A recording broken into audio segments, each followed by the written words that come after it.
Бүгіннен бастап хабар арнасында жаңа кеш рек жобасы көрерменге жол тартады.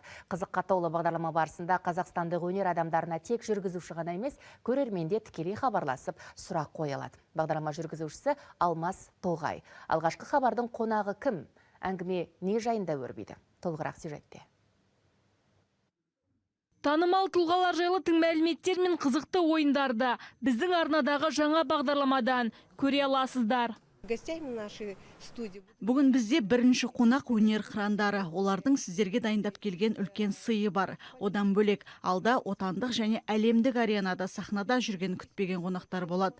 Саясатта, спортта немесе кинода өнерде жүрген жандар болуы мүмкін. Сіздерге қызықты айтары бар тұлғаларды студияға шақырамыз. Бағдарламаның артында 100-ге жуық адам еңбек етеді. Сценаристер мен продюсерлер танымал тұлғалардың жаңа қырларын ашуға тырысады. Ал студияда Лимон Бенд тобының әндері көрермендерге көтеріңкі көңіл күй сыйлайды. Құрметті көрермендер сұрақ қойып, қызықты ойындарға да қатыса алады.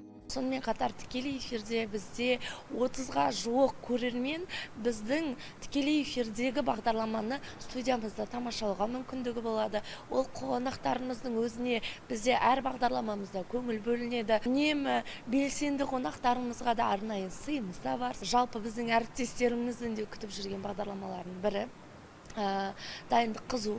Ойнайық бағдарламасының жүргізушісі Алмас Тоғай енді кешек жобасында да көрерменмен қауышады.